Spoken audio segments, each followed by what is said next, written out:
4 line भूमिका पाएंगे विरह के अंदर। कवि जी भाव दिए हैं, याद करता जमाना उसी को सदा,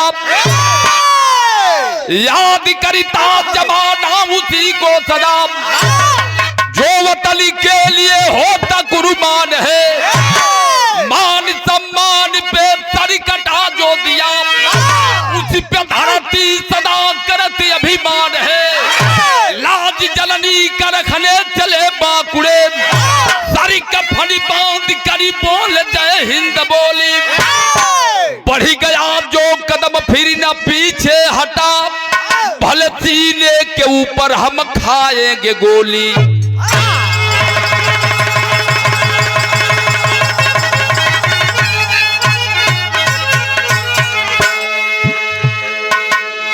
वो कलाकार हम होई, हर एक साज पता हो हमके, दोनों साज ऐसा न बाकी न बजौले होके भैया के तरह गाँव हमके कहाँ बहती है। हम बड़े मान सम्मान स्वाभिमान की रक्षा करना जानते हैं, सीने पर वार करते हैं, सीने पर वार सहते हैं। हमारे देश के वीर जवानों का यह कहना था। एक थे गजल का लाइन हो, एक थे शराबी रहल करिश्मा, बहुत शराब का यादी रहल, तब भटवा बंद हो गया। 4 दिन ये चुनाव में, नगर निकाय के चुनाव में 11 तारीख से 10 तारीख से 13 तारीख तक शराबबंदी सरकार कह दिला। अच्छा तो जब चुनाव में प्रचारवा हमन की सथवा मैनेजर साहब करते आज पर इकट्ठा भइला, चुकी रहे वाला शहर का रहल, शहर में घर रहल, टिकठी उठी सलाएगा, 4 लोग उसके जनाजे को उठाते हैं, पीछे पीछे से और लोग चल दिए, रास्ता पकड़ के लोग जाते हुए, तब तक रास्ते में ठेका शराब की दुकान दिखाई देती है। वही जब उसका जनाजा पहुंचा शराब के ठेके की दुकान के ठीक सामने, अरे वाह, तो उसकी आत्मा से एक आवाज निकलती है। क्या? आत्मा से आवाज निकलल भोला, आज रोको मेरा जनाजा मुझे ख्याल आ गया, नजरें उठा के देखो ये ठेका शराब आ गया। ओकरी आत्मा से आवाज निकलल, रोको मेरा जनाजा मुझे ख्याल आ गया, नजरें उठा के देखो ये ठेका शराब आ गया। 4 लोग ले ले हूँ कंधा पर, भाई बड़ा आशिक रहल हो, यही से बुझात आवाज आ रही इसकी आत्मा से, भटक रही है आत्मा। जनाजे को उतार दिए, और जनाजे को उतार दिए, लोग अवाक हुए। थोड़े देर के बाद फिर वो आत्मा से आवाज निकल, अगर जन्नत में न मिली तो कैसे जिया करेंगे, अगर जन्नत में न मिली तो कैसे जिया करेंगे। एक बोतल कफन से बांध दो, रोज 2-2 घूंट पिया करेंगे। 50 रुपया हमार दुलरुआ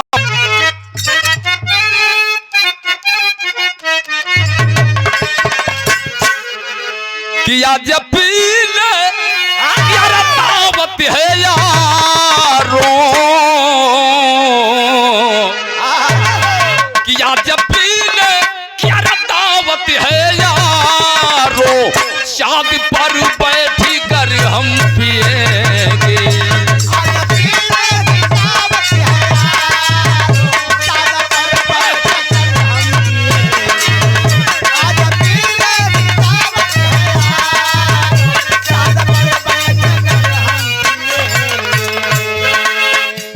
विरह में कभी भाव दिए हैं, बड़ी ऊंची लाइन कभी लिखलन, हमारे देश के 130 करोड़ आवाम की यह आवाज है।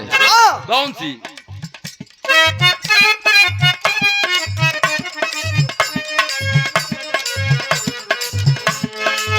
किसान भारत, शान भारत का ऊंचा रहेगा, ये तिरंगा कभी ना झुकेगा।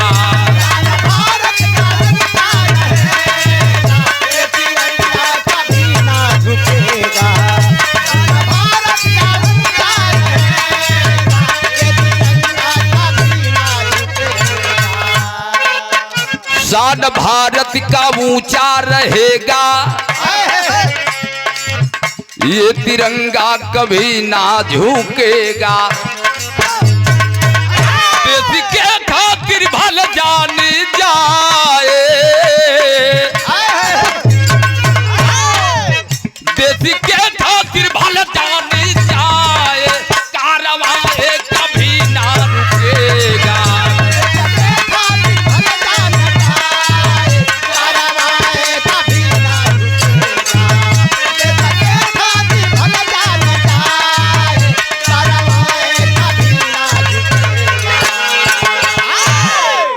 ₹200 का पुरस्कार विदेशिया लेकर के यही से कहानी की शुरुआत हो गई। कहानी कहाँ कबा कब कबा जरा सा ध्यान देहन।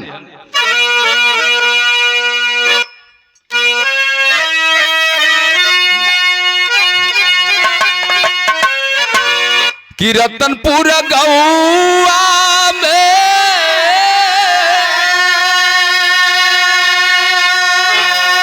चाचा रामा सिंह निवासी रहले, अरे 70 बरिस की जिनी कर लीऊ मारिया।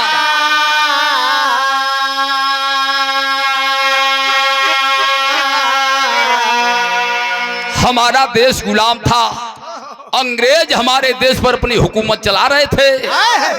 मध्य प्रदेश के अंतर्गत रतनपुर गांव है।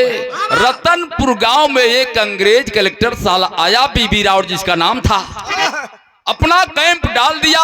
प्रतिदिन का काम था कि उसी रतनपुर गौवा में जाके एक नई नवेली लड़की को उठवा कर लाता था अपने कैंप में, और उस लड़की के साथ रंगरेलियां मनाता था। प्रतिदिन का काम था। उसी गांव में रहने वाले वृद्ध व्यक्ति जिनकी उम्र 70 साल की थी, एक दिन गांव की पंचायत बुलवाते हैं। बाबू राम सिंह गांव की पंचायत बुलवलन है, और पंचायत बुलवा करके गांव के लोग अवाक हो कि बाबू राम सिंह का कहल चाहते हुए। तब तक बाबू राम सिंह उन्हीं पंचायत के बीच में खड़े होकर के और एक बात कह रहे हैं। कौन सी बात कहलन? कि देखिए अत्याचार बीबी रावत राम सिंह, ये चाचा पंचायत बोलवले एक दिन अपने पाखरिया।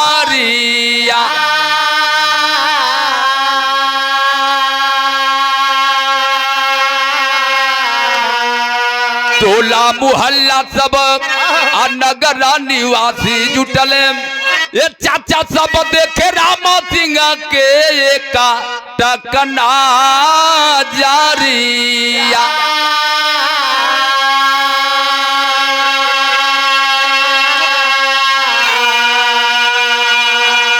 बाबू राम सिंह का कहल चाहत हुआ, पंचायत के बीच में खड़े हो गए और हाथ जोड़ करके बाबू राम सिंह एक बात कहला कि बोले राम सिंह जवने मरद का साद गिरल, अरे मृतक समाना हो ले उना कर सारी रिया।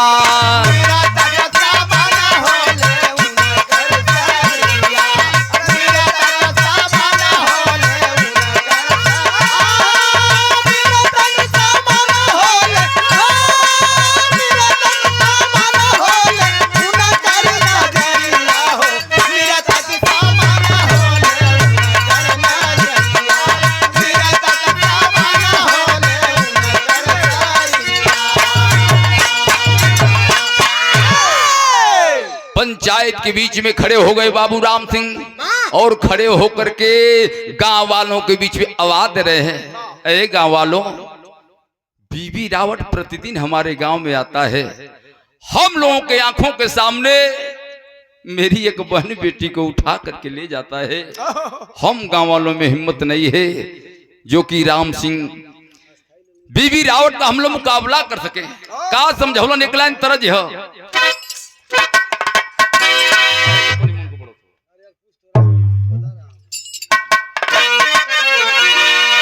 तर्जमा कि अरे कई बाटे पार के जवैया, कई बाटे पार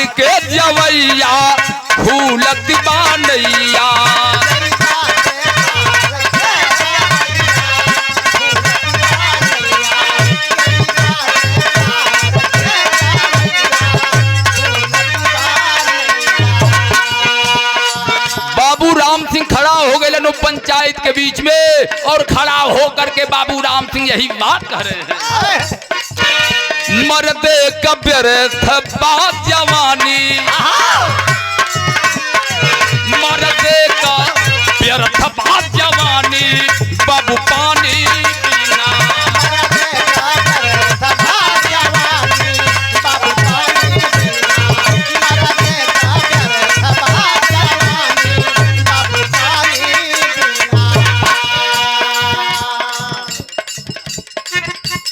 हमारी गौआ में बीबी रावटी करे अत्याचारी बाबू,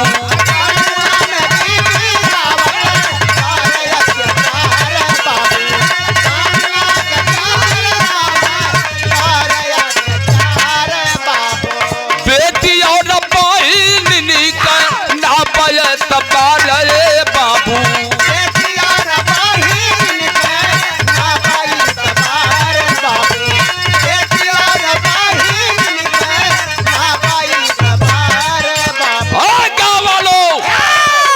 कान खोल करके सुन लो।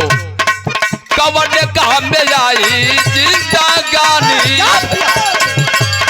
कवन कहा में आई जिंदगानी, बाबू पानी पीना।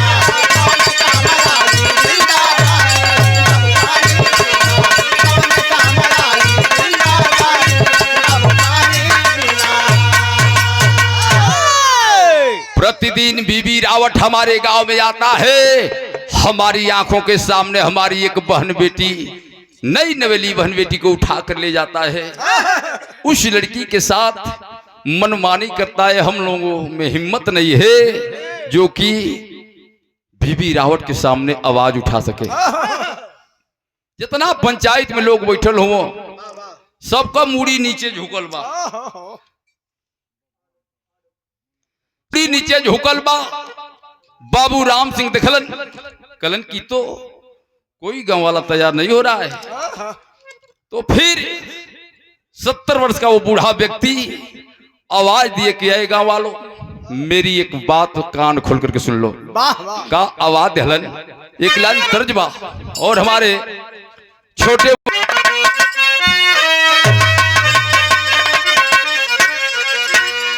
तर्जबा कि अरे कोरी रे चुनरिया,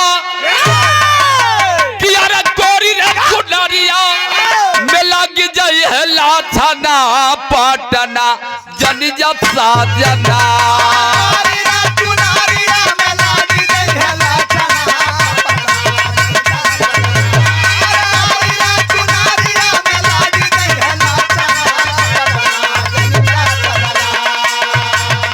नाथ देवरा कौरी कवनो घटना पटना जन जा साजना।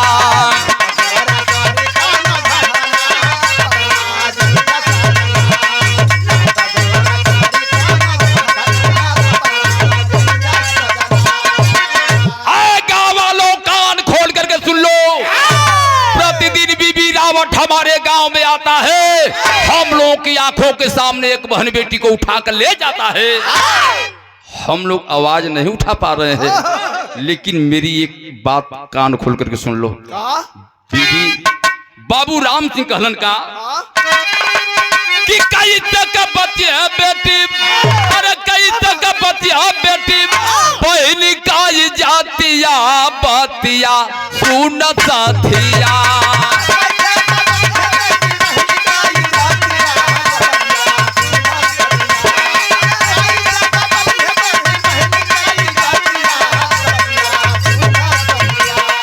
और अत्याचार पतिया बतिया सुन साथिया।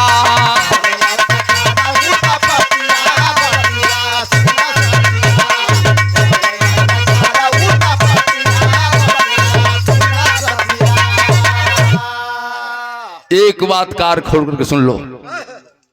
कहते हैं क्या कि अरे बीबी रावट साथ बाट 6 गोली, अरे आज हम बीली साथ खेलल जाई होली।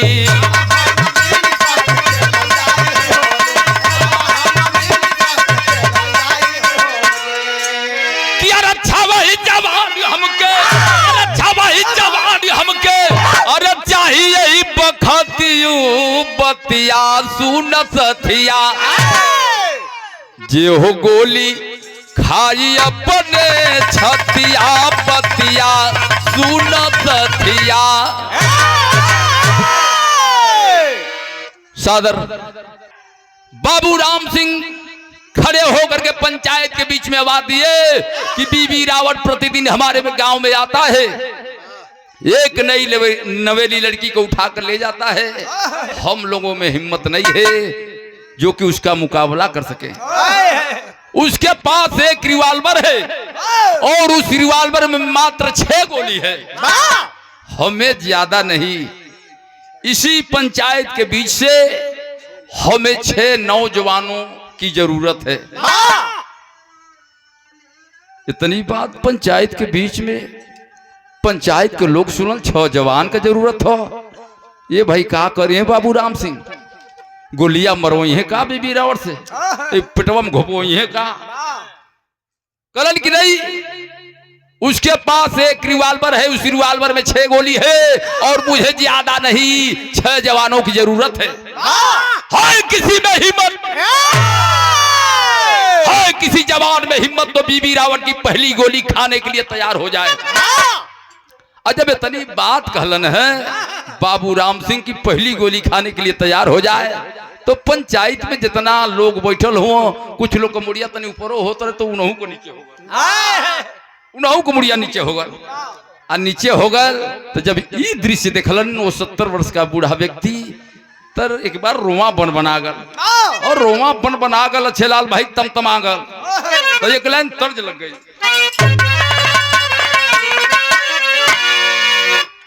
कि हम गवनवा कहिया जाए।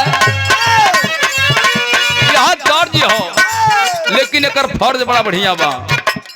बाबू राम सिंह कहत हो हम हुते पहचानवा, हम हुते पहचानवा, अपने देशवा के हो करानवा, अपने गौवा के हो करानवा, हम हुते पहचानवा।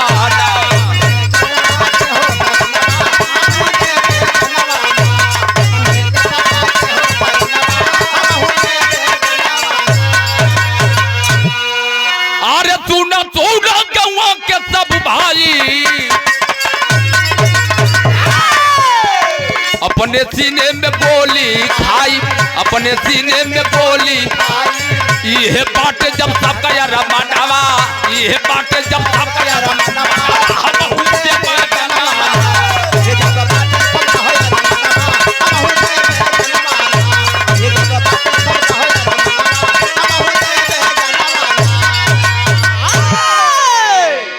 कहलन की किसी में हिम्मत नहीं है गाँव वालों, तो कल सुबह जब बीबी रावत अपनी बग्गी लेकर के हमारे गांव की तरफ आएगा, ए गांव के लोगों इकट्ठा रहना, मैं जाऊंगा बीबी रावत के सामने, उसकी बग्गी को रोकूंगा, गांव में आने नहीं दूंगा, और जब रिवॉल्वर निकाल करके बीबी रावत गोली चला देगा, 6 गोली खत्म हो जाएगी, तो अरे मेरे गांव के लोगों बीबी रावत को छोड़ना मत, मार देना।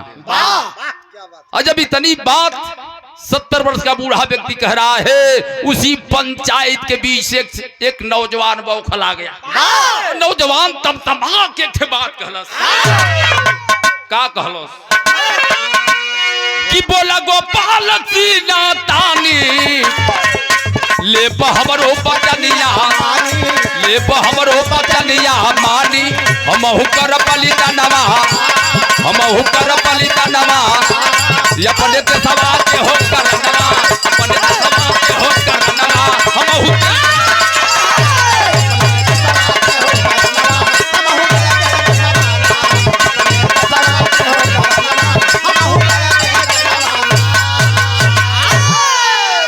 एक नौजवान गोपाल यादव तैयार हो गया।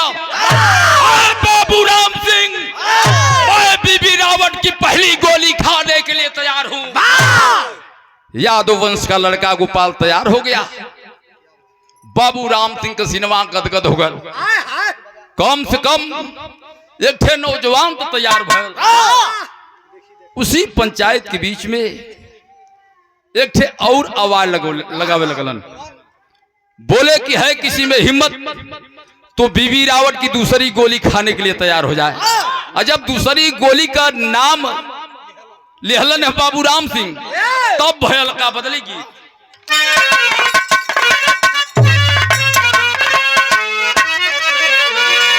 वह पीरज का तर्ज हो कि अरे बहनी हो पीरा नवा देता,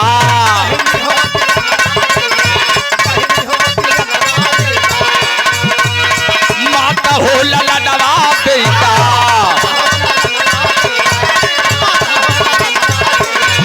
देशवा के खातिर भौजी, देशवा के खातिर भौजी आप पूरा नवा देता, बहनी हो पीरा नवा देता।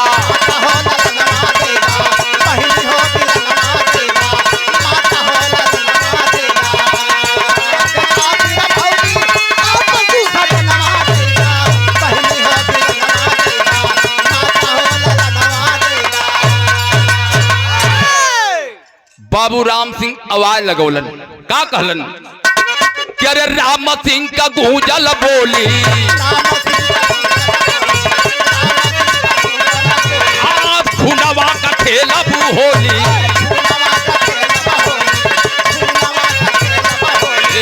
सनवा बचावे खातिर, सनवा बचावे खातिर सीनवा पे खाके गोली, राम सिंह का गूंजल बोली।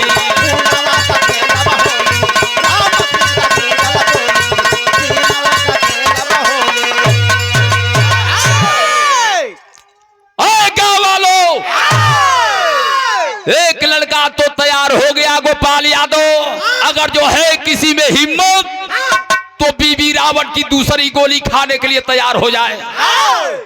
उसी पंचायत के बीच से एक थे और नौजवान बौखला गए।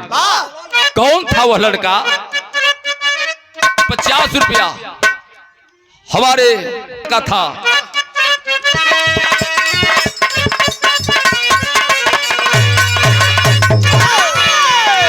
दूसरी गोली खाए खातिर, दूसरी गोली खाए खातिर अहमद खड़ा हो गईले।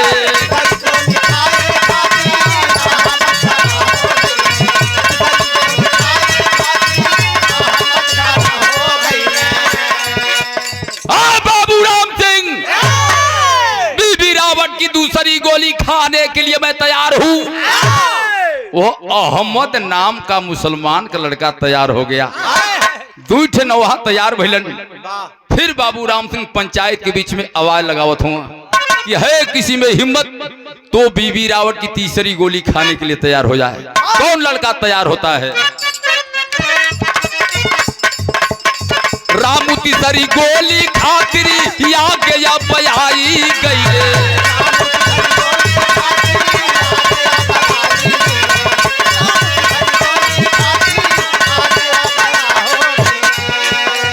शंभू और सुरेश दोनों, शंभू और सुरेश दोनों खड़े हो गए हम जोली। राम सिंह का गूंजल बोली, खूनवा का खेलब होली।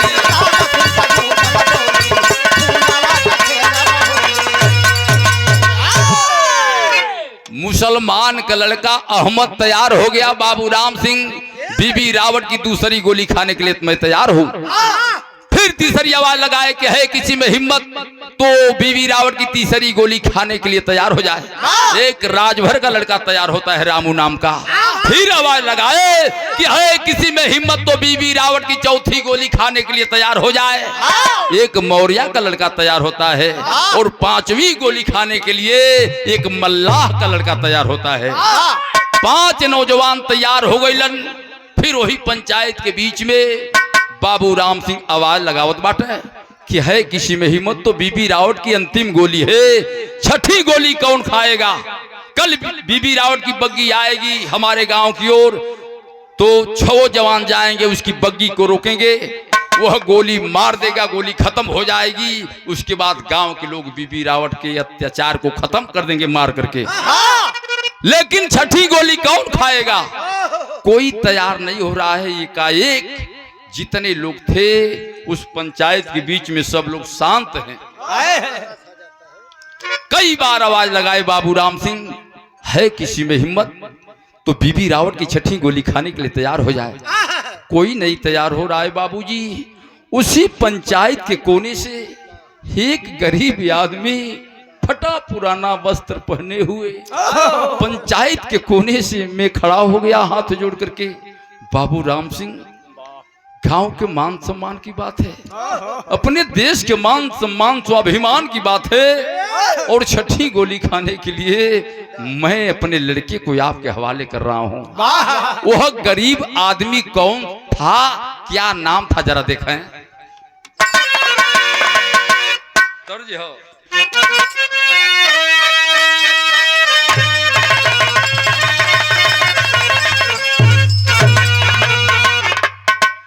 तनी सा और बढ़ जा।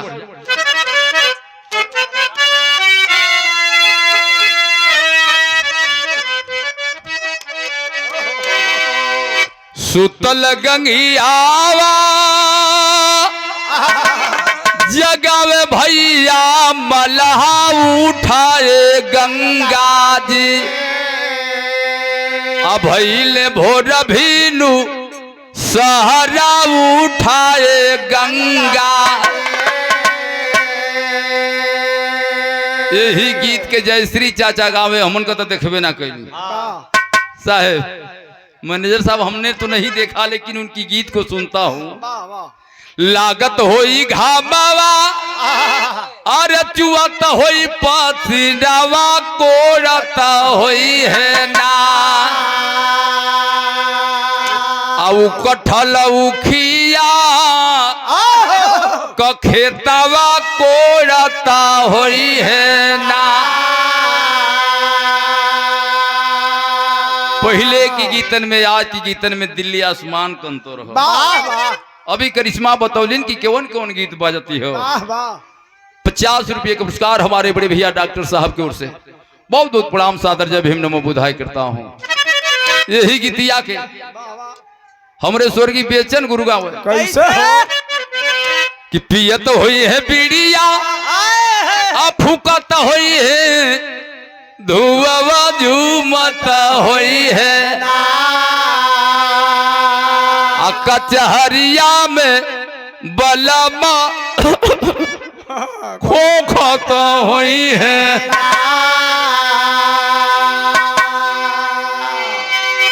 की बीड़ी मत पिया। अब छोटो निकाले लगलो तो ले ले। फटा पुराना वस्त्र पहने हुए पंचायत के बीच में खड़ा हो गया, और पंचायत के कोने से खड़ा होकर के बाबू साहब, छठे नौजवान की बात है, छठी गोली रोकना है ना, तो मेरी बात कान खोल करके सुन लीजिए। कह रहा है, खड़ा होके जगू बोले अरे भारी के नया नवा सुनाए बाबूजी। अमान हमरो कहा नवा सुनाए बाबू।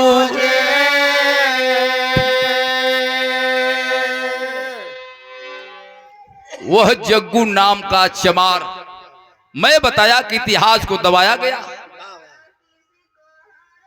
मूल निवासी 85 के लोगों ने तमाम लड़ाई लड़ने का काम किया, लेकिन उनका नाम इतिहास के पन्नों से हटाया गया।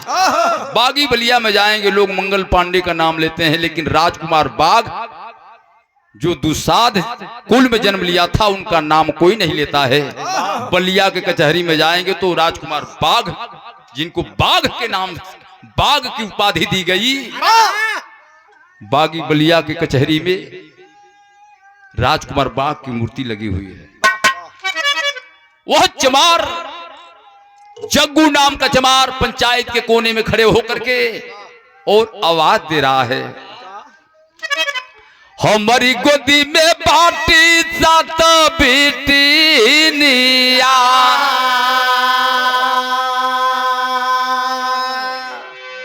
मालिक ने हमें 7 लड़कियां दिया है, लेकिन दिहल विधाता केवल एक ही लालाना। ओहू के देता बाटी गौआ के करनवा सुनाए बाबू झर झर बरसेला नयनवा सुनाए बाबू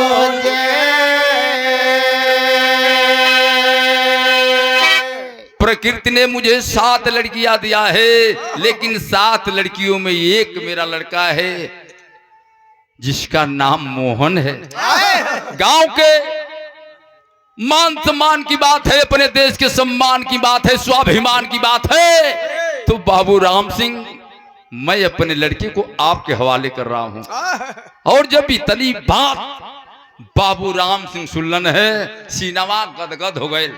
ऐलान हो गया कि कल जब बीबी रावत अपनी बग्गी लेकर के आएगा हमारे गांव में, जो 6 जवान तैयार हो रहे हैं बीबी रावत की बग्गी को रोकेंगे। बीबी रावत गोली चलाएगा, 6 गोली खत्म हो जाएगी। उसके बाद गांव के लोग बीबी रावत को छोड़ने के नहीं, मार डालेंगे। तो बिरहा में लिखे के पड़ल जे के लोग बिरहा कहला।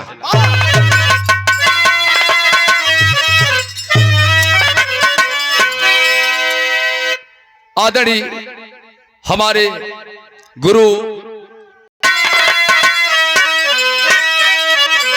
की सपूतों की अब टोली सज गई, ये भैया सपूतों की अब टोली सज गई। कफन सर बांध खेलने चले खुनों की होली। कफन सर बांध खेलने चले खुनों की होली। सपूतों की अब टोली सज गई। पूरे गांव में वो एरिया में एक हल्ला मच गया कि 6 जवान तैयार हो गई।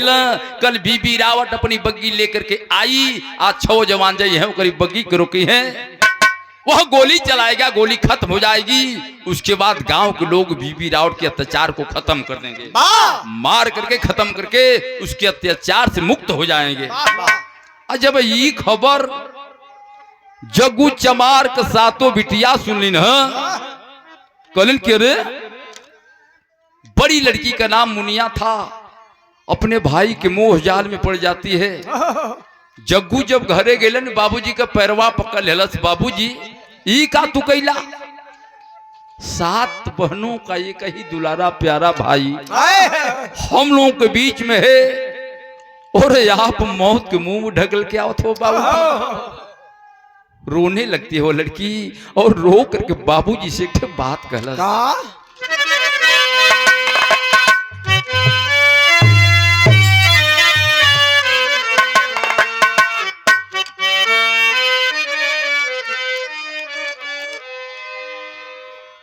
क्या रे बेटवा का मोह कैसे भूला लाए बाबूजी, बेटा होले कुलवा की दीप हो।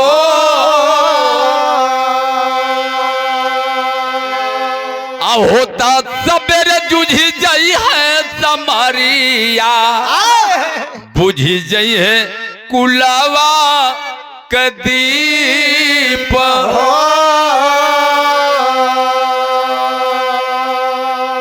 इतनो ना ख्याल कैला, साथी को बहिनिया निकाय कही पिरानावा, आके ये बजय है बाबू हम रे भावानावा। के करी कलाई राखी बान्हब मोरा बाबूजी, जवन बाटे जगवा की रीत हो। इतनो ना ख्याल कैला, सावन का महीना आवेला, हर एक बहन अपने भाई की कलाई में राखी बांधल।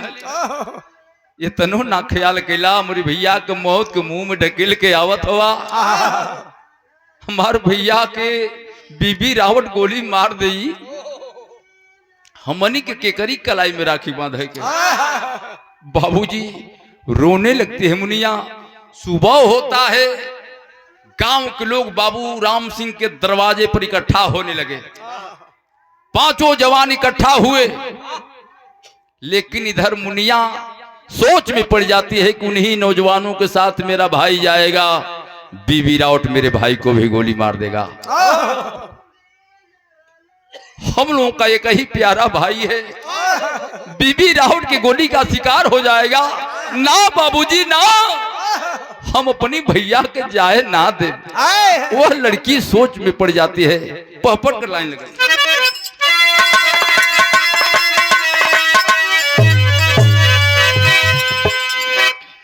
कि अरे मोह जाल में पड़ी गईली बहिनी अभी ना जाई ना। अरे मोह जाल में पड़ी गईली बहिनी अभी ना जाई ना। अब भला ही जग में होई मोर हाथाई बिरना जाई ना।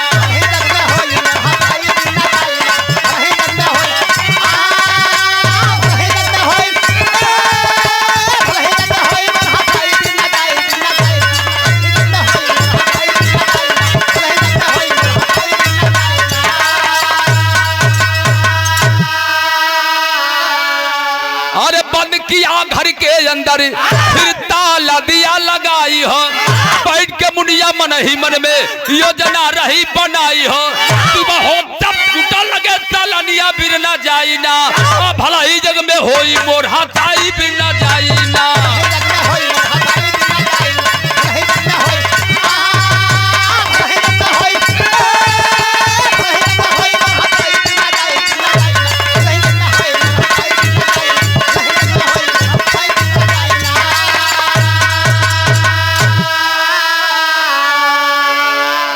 अपने भाई के मोह जाल में पड़ जाती है। वह मुनिया लड़की अपने भाई को कोठरी में बंद कर देती है और बंद करके बाहर से ताला लॉक कर देती है।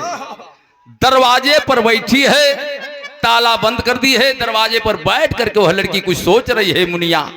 तब तक बाबू राम सिंह के दरवाजे पर गांव के लोग इकट्ठा होने लगे और पांचों जवान इकट्ठा हुए। छठा जवान जग्गू चमार का बेटवा नहीं आया। छठी गोली कौन खाएगा?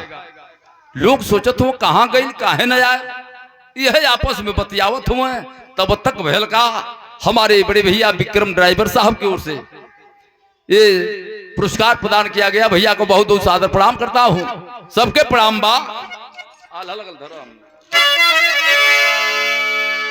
गौवा के बाहर सबा जुटले बीरनवा चाचा।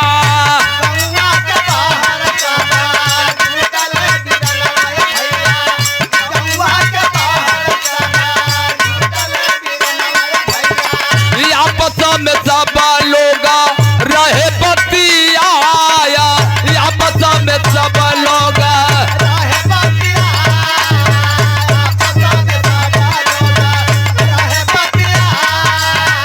जग्गू चमार का नहीं आइले ललनवा सुनबा।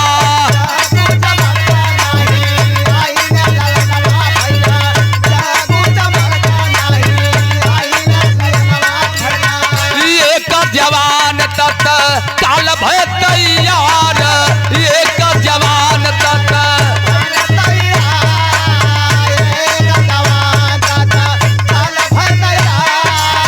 कवल बीबी रावटा का बगीचा ली हलिए पंचो।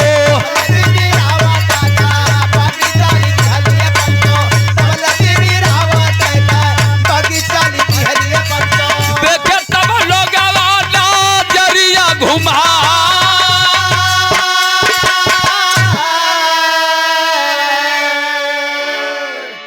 लोग देख रहे हैं, पांच जवान तैयार हुए, छठा जवान नहीं आया मोहन, कौन गोली खाएगा?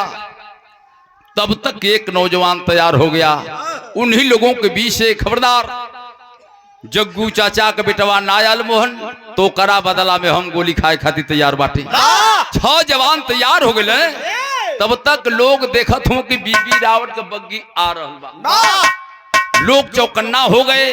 6 जवान आगे आगे जात बाटे, आज बीबी रावत की बग्गी को रोकेंगे। तब तक जग्गू चमार के बिटिया अपने भाई को कोठरी में बंद करके बाहर से ताला लॉक करके दरवाजे पर बैठी है। देखलिन कि गांव के लोग तैयार बाटे, 6 जवान तैयार हो गए। वह मुनिया लड़की दूसरे रास्ते से घूम करके बाबूजी बीबी रावत के सामने जा रही है और बीबी रावत के सामने जा करके उसके बग्गी को रोकती है। हुआ क्या, ये भैया छुपत छुपत मुनिया आगे हो चली भैली,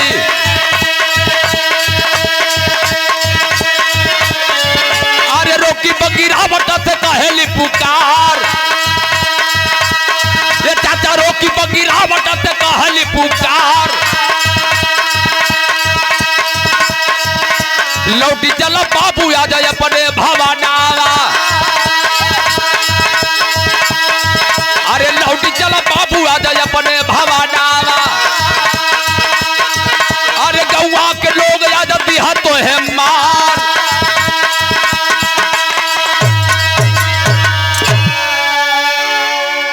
गांव के लोग चौकन्ना हुआ कि बीबी रावत का बग्गी आवत है, छो जवान जई है रोकी है। तब तक बाबू राम सिंह देखलन कि दूसरे रास्ते से जग्गू चमार की बिटिया बीबी रावत के सामने जा रही है। बाबू राम सिंह देखलन एक आवाज लगावे लगलन, अरे बुढ़िया भागिया मुनिया भागिया, देख बीबी रावत की बग्गी आ रही है, आज हम लोग बीबी रावत को छोड़ेंगे नहीं, मार डालेंगे। लेकिन मुनिया बीबी रावत बाबू राम सिंह की बात को अनसुनी कर जाती है, बीबी रावत के पास जाती है, बग्गी को रोकती है, कहती है सरकार तो है एक लड़की की आवश्यकता न बा, तो हम खुद चल के आ गए हैं सरकार, आज गौवा में जइबा त गौवा के लोग तो है छोड़ी है नाम मार दिहन, ये लिए हम तोहरे पास खुद चल के आल हैं, हमके ले चला अपने रूम में, अपने कैंप में ले चला।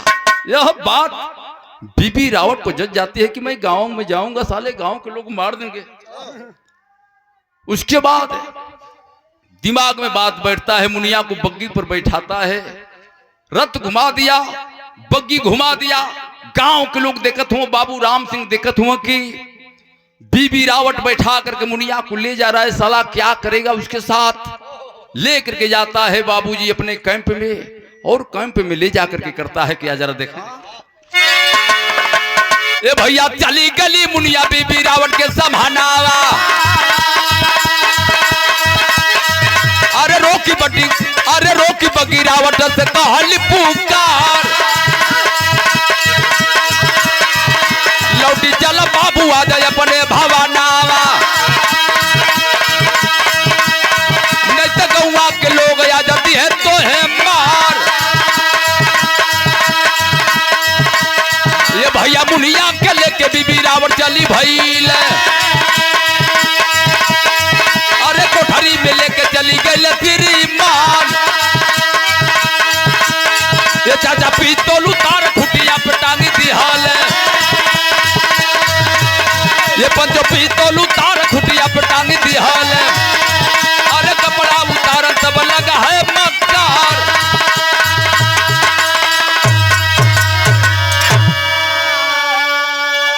अपने बग्गी पर बैठाता है, ले जाता है अपने कैंप में, अपनी वाली कोठरी में ले जाता है, बैठाता है, एक ठे विस्की का बोतल निकल रहा, कल बैठ जाओ, हिंदुस्तानी लड़की नखड़ा करती है, नखड़ा बहुत इसके पास है, बैठ जाओ, बैठो। अपन दुई पैक बनवलस, दुई पैक बना दियलस, कलस एक पैक तुम ले लो, एक पैक मैं ले लेता हूँ, तुम मजा आ जाएगा। लड़की कलम मैं नहीं पीती हूँ, क्यों नहीं पीती हो? कल हिंदुस्तानी लड़की है नखड़ा कर रही है, हमार नशा बेकार हो जाए। अपन पिस्तौल उतार करके खूंटी पर टांग दिया, कपड़ा उतारने लगता है कि कपड़ा उतार के अब मजा मौज पानी ले। आज जब कपड़वा उतारे लगल इतने मतर में, कपड़वा उतरते में बीबी रावत आँखिया ढक गया, और जब आँखिया ढकल तनी सा हिंदुस्तानी लड़की, वह वीरांगना लड़की मुनिया को मौका मिलता है बाबूजी। और जब मौका तनी सा पड़ो लड़की कैलस का कि मौका पाई पिस्तौल हाथे ले ली हलीम कि ताली के रिवाल्वर मुनिया बोली ललकार सुना।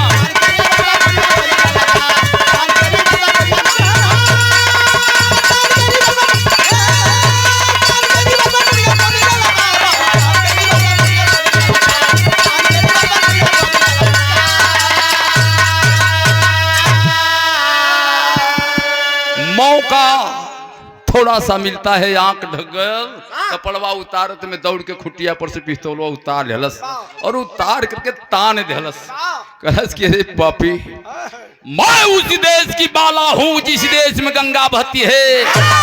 हिंदुस्तान जिंदाबाद, भारत मां की जय, भारत मां की जय। इनकलाब का नारा लगा करके तड़ तड़ तड़ तड़ 6 गोली 6 गोली बीबी रावत के सीने में छलनी कर देती है। छटपटा करके धरती पर गिर पड़ा। करिए भीतर उजर की बहरे निकल गल। भगना चाहती है लड़की, कैंप में से बाहर तो निकलल जरूर, लेकिन जो संतरी खड़ा है दरवाजे पर सोच में पड़ गया। का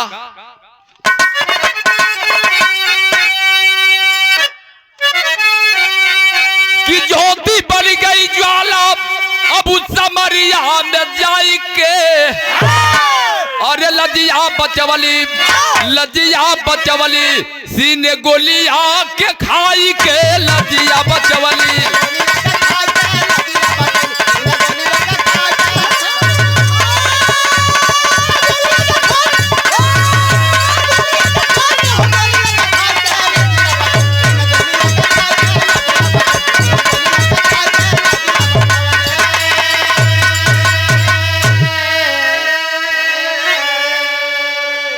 मार गोली बीबी रावत को भाग चली वह बाला।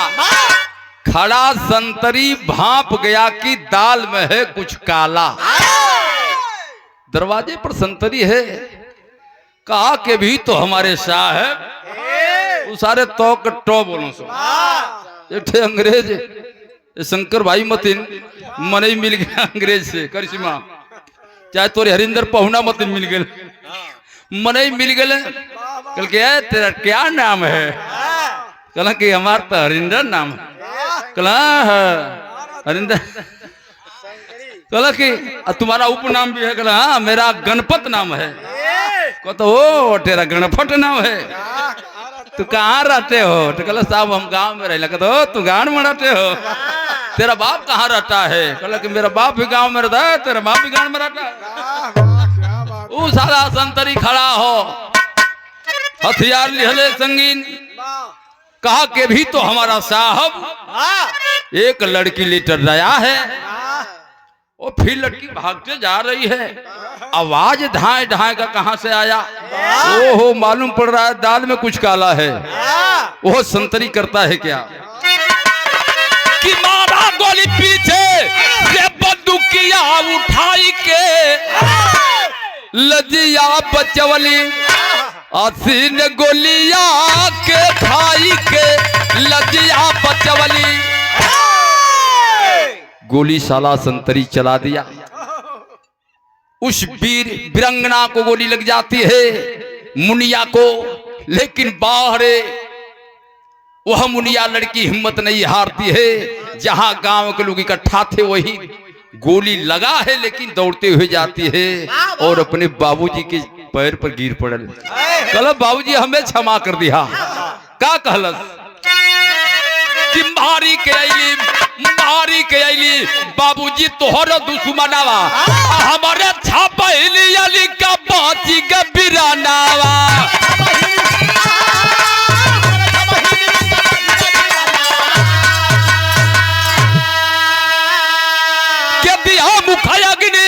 हमारो गलती बिसराई के। अरे लजिया बचवली, लजिया बचवली, सीने गोलिया के खाई के। लजिया बचवली,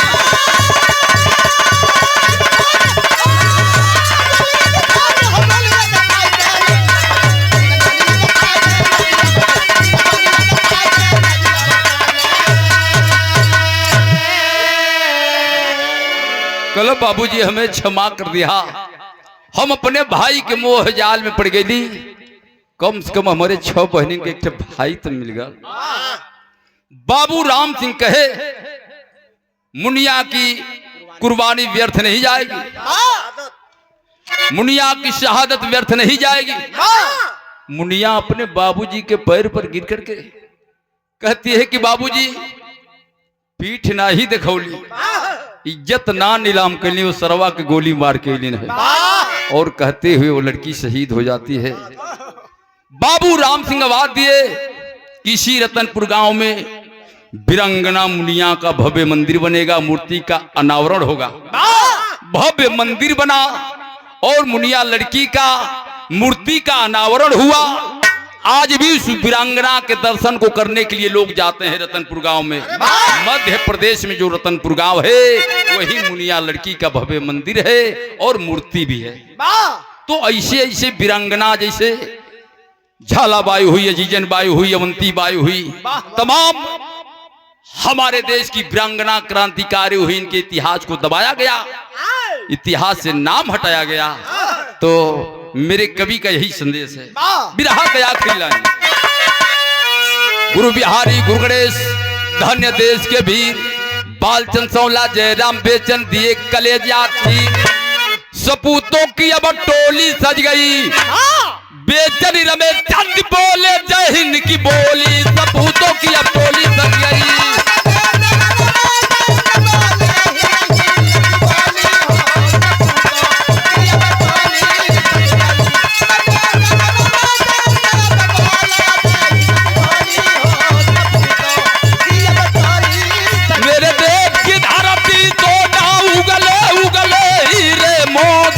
मेरे देश की धरती